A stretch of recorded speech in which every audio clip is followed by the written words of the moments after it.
Hey everybody, welcome back to the channel. It's Tagoar here, keeping it tanky and raid Shadow Legends. Guys, game's kind of dead right now, so what I'm going to do is I'm going to go through each faction slowly but surely for the next several videos until I see some new interesting updates. What I'm going to do is try to go through half of each faction per video, giving a 10-point scale for each legendary within their respective factions. So without further ado, let's start with Lord Champfort here. He's got bad base stats. His reviews are bad. He's got an A1 drop defense. He's got an AoE decrease attack and decrease accuracy. He's got a passive that at the start of each turn on a 1-turn cooldown booked places shield equal to 20% of their max HP for 2 turns and places small version decrease speed for 1 turn whenever a enemy attacks this champion. He's got a massive HP in Dungeons aura by 50%, but that is not enough to save him outside of maybe like Iron Twins. I give him like a 3 out of 10. He's not good.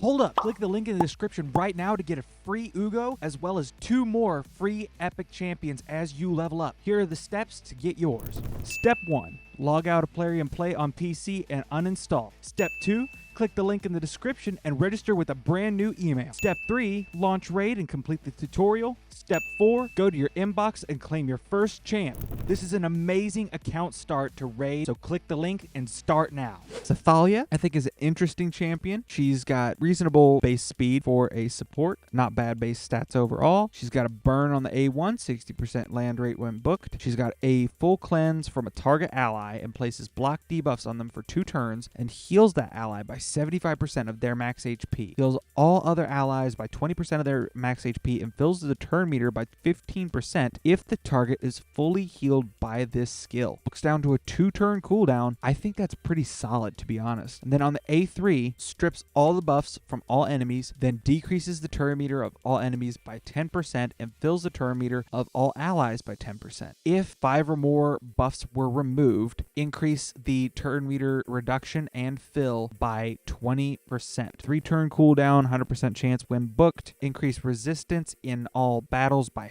50%. I'll give her a 7 out of 10. Cillian the Lucky, I think, is an underwhelming champion. I think he's more annoying than anything. I don't think he's necessarily good. He's got bad base speed, even for a nuker. He's got a 2-time hitter A1. Each hit has a 50% chance of placing a decreased speed for 2 turns. Each hit has a 50% chance of stealing 30% of the target's turn meter. I think that's the best thing about him, is that he steals a lot of turn meter. He's got AoE block active skills on a 4-turn cooldown. That's bad. He's got a single target stun for 2 turns and 50% current turn meter steal. Resets the cooldown of the skill if the target is killed. Books down to 3-turn cooldown, and then we'll place 2 buffs from this list at the start of each turn. Increase attack, crit damage, crit rate, strengthen, block damage, or increase accuracy. Again, I think he's more annoying than anything. Has an Epic's aura, increased attack in all battles by 25%. I give him a 4 out of 10. I think he's kind of underwhelming. Sigmund the High Shield, I think, is better. He's got good base stats, except for base speed. Base speed's low. A1 that attacks one enemy removes any shield buff. Also has a 75% chance of removing 1 random buff. 100% chance instead when attacking bosses. He's defense based, so he's tanky. He's got an AoE 2-time hitter on the A2 that has a 75% chance when booked of placing provoke for 1 turn and 100% chance of placing a decrease attack for 2 turns on a 3-turn cooldown. The A3 is a shield equal to 30% of the champion's max HP, as well as a strengthen on all allies on a 3-turn cooldown, and then has a chance to decrease buff duration when attacked. Doubles the chance when being attacked by a boss. Doom Tower defense by 40% within his respective faction. I will give him a 7 out of 10. He's above average and good at what he does. Rhonda, I think, is a absolute powerhouse. I wish I could have gotten her, but by the time I came along, she was long gone. She's got good base speed for a nuker, good base attack, and her kit is incredibly unique. She's got a triple hitter A1 that has the potential to be a quad hitter if the target has less than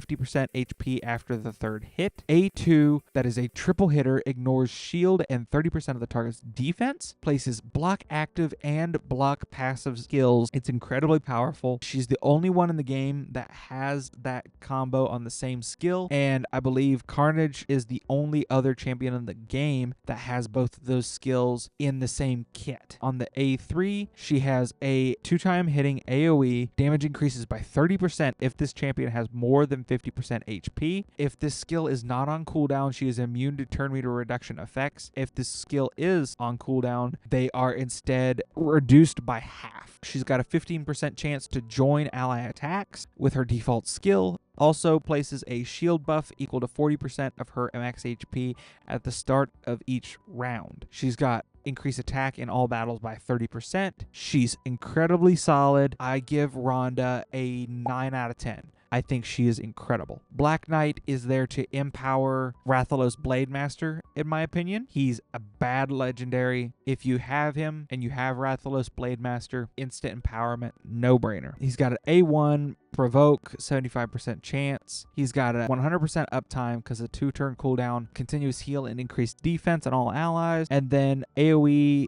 on the A3, damage increases according to the amount of HP this champion has lost, as well as a passive that places unkillable if he takes damage exceeding 15% of his max HP in one attack. That's on 2-turn cooldown, so that can be annoying, could be handy in certain situations, but I think he's just there to empower Rathalos at this point. I give Black Knight a 2 out of 10. Stultus Dragonbane, on the other hand, is a top tier champion. There are solo strategies around this guy, and he does a lot of damage. He's also defense based. He's very tanky. On the A1 is a 2-time hitter. If the target is under any debuff, each hit decreases the target's turn meter by 20%. You're always going to have somebody under some kind of debuff unless he's going first, decreasing turn meter by 20%. 2-time hitter AoE on the A2. Each hit has a 65% chance of placing stun for 1 turn on a 3-turn cooldown. That's a Scylla the Drakes-esque stun that also deals a lot of damage. Then on the A3, places increased defense on this champion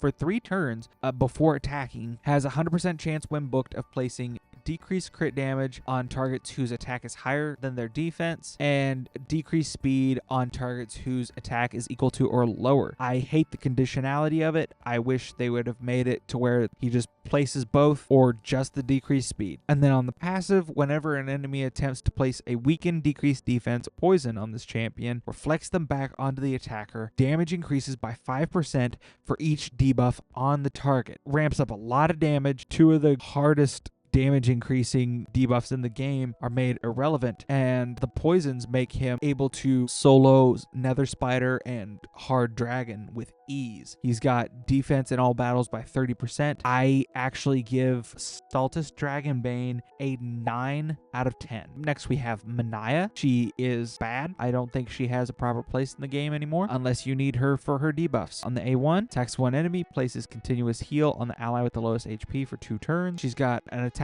one enemy, heals this champion and the ally with the lowest HP by 30% of this champion's max HP, has a 100% chance when booked of placing heal reduction and leech on all enemies for 2 turns. These cannot be resisted if Coronar is on the same team. Coronar is a Void Skinwalker's legendary who also isn't that great. On the A3, she has a 40% heal based on their max HP for all allies, as well as block debuffs for 2 turns on all allies. If a champion is fully healed by this skill, also places a shield buff on them for 2 turns equal to 25% of their max HP. It's on a 4-turn cooldown. On the passive, it fills the turn meter of all allies by 20% and heals them by 20% of this champion's max HP when this champion is killed. Revives this champion with 75% HP when killed if Coronar is on the same team. That is on a 4-turn cooldown booked. Speed in all battles by 19%. I'll be nice and give her a 5 out of 10. Helior is an interesting champ that I don't think knows what he wants to be. He's got good base defense. He's defense based. He's got an A1 that attacks one enemy, increases this champion's defense by 5% if this attack is critical critical, stacks up to 20%. Will heal this champion by 75% of their defense after attacking if their defense has been fully ramped, which means that you're going to be healing for a pretty decent amount. AoE on the A2 places shield on all allies for 2 turns equal to 20% of the damage inflicted. He gets 30% damage in books for that skill and 25% on his A1. I feel like he's supposed to do good damage and he just doesn't. On the A3, transfers all debuffs from all allies to a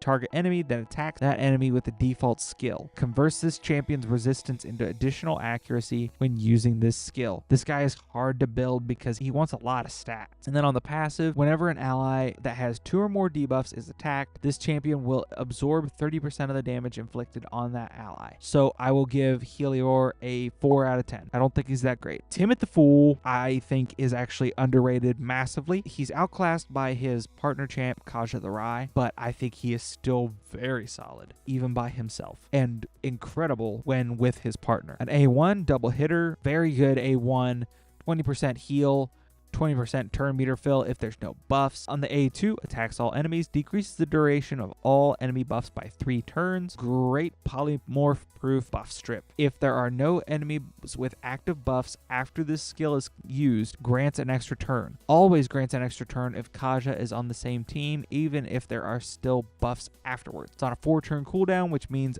3 turns with the extra turn. And then A3 attacks all enemies before attacking, places increased accuracy on all allies for 2 turns, and places a true fear on all enemies for 1 turn. On a 4-turn cooldown, then a passive, whenever an enemy skill successfully activates while they are under fear or true fear, fills Timot's turn meter by 10%. Whenever an enemy skill does not activate because they are under a fear, true fear, places a provoke debuff on the enemy for 1 turn. This can only happen when Kaja is on the same team. So I think he actually kind of synergizes well with Fabian. He does enough to be similar, but doesn't do enough to step on Fabian's toes. Also works with him because he's a different affinity. He's got accuracy in all battles by 50%. I give Timot an 8 out of 10. Finally, for today's video, we've got Rathalos Blade Master. I think the best and first login champ that I have seen since I started playing the game. He is a boss killing machine. I have him built in 6-piece Merciless. He is my best arena nuker as well. He's got good base stats. He's got an A1 that has a 65% chance of placing drop defense, irresistible if the target is a boss. On the A2, he attacks 1 enemy. Every second use of this skill in a round will attack all enemies instead. This attack will ignore 25% of the target's defense or 100% if the target is a boss. Use this in Hydra and it will hit hard. He's got an AoE A3 that places increased crit damage and speed before attacking for 2 turns. It is worth noting that he will become target of Head of Mischief if you don't have these buffs in your team already, so that's worth watching out for. And the passive inflicts 50% more damage against targets under burn and receives 25% less damage from enemies under burn. Every 5th skill used by this champion deals 200% more damage. He is a damage machine against bosses. The only thing I wish is that he brought his own burn. He's got attack in dungeons by 30%. It doesn't make sense to me at all, but it is what it is. I give Rathalos a 9 out of 10. He is so good. I highly recommend you use him if you have him. Guys, that is going to wrap up the first half of the Banner Lords faction. Let me know what you guys thought of my